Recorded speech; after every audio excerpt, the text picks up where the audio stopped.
जय श्री राम।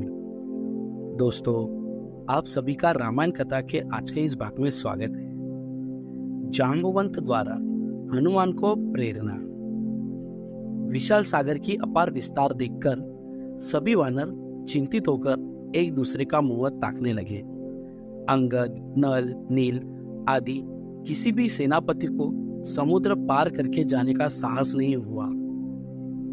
उन सबको निराश और दुखी देखकर वृद्ध जांबवंत ने कहा, हे पवनसुत, तुम इस समय चुपचाप क्यों बैठे हो? तुम तो वानर राज सुग्रीव के समान पराक्रमी हो। तेज और बल में तो राम और लक्ष्मण की भी बराबरी कर सकते हो। तुम्हारा वेग और विक्रम पक्षीराज गरुड़ से किसी भी भांति कम नहीं है, जो समुद्र में से बड़े बड़े सर्पों को निकाल लाता है। इतना अतुल बल और साहस रखते हुए भी तुम समुद्र लांघकर जानकी जी तक पहुंचने के लिए तैयार क्यों नहीं होते?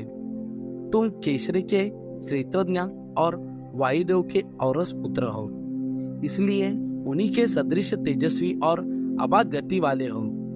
हम लोगों में तुम ही सबसे अधिक साहसी और शक्तिशाली हो, इसलिए उठो और इस महासागर को लांघ जाओ। तुम ही इन निराश वानरों की चिंता को दूर कर सकते हो। मैं जानता हूँ इस कार्य को केवल तुम और अंगद दो ही व्यक्ति कर सकते हो, पर अंगद अभी बालक है। यदि वह चूक गया और उसकी मृत्यु हो गई तो सब लोग सुग्रीव पर कलंक लगाएंगे और कहेंगे कि अपने राज्य को निष्कंटक बनाने के लिए उसने अपने भतीजे को मरवा डाला। यदि मैं वृद्धावस्था के कारण दुर्बल न हो गया होता तो सबसे पहले मैं समुद्र लांघता। इसलिए हे वीर, अपनी शक्ति को समझो और समुद्र लांघने को तत्पर हो जाओ।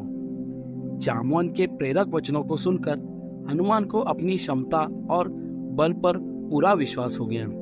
अपनी भुजाओं को तानकर हनुमान ने अपने सशक्त रूप का प्रदर्शन किया और गुरुजनों से बोले, आपके आशीर्वाद से मैं मेघ से उत्पन्न हुई बिजली की भांति पलक मारते निराधार आकाश में उड़ जाऊंगा।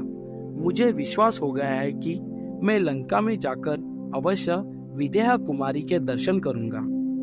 यह कहकर उन्होंने घोर अर्चना की, जिससे समस्त वानरों के हृदय हर्ष से प्रफुल्लित हो गए। सबसे विदा लेकर हनुमान महेंद्र पर्वत पर चढ़ गए और मन ही मन समुद्र की गहराई का अनुमान लगाने लगे। दोस्तों, इसके आगे की कहानी रामायण कथा के अगले भाग में। धन्यवाद। जय श्री राम।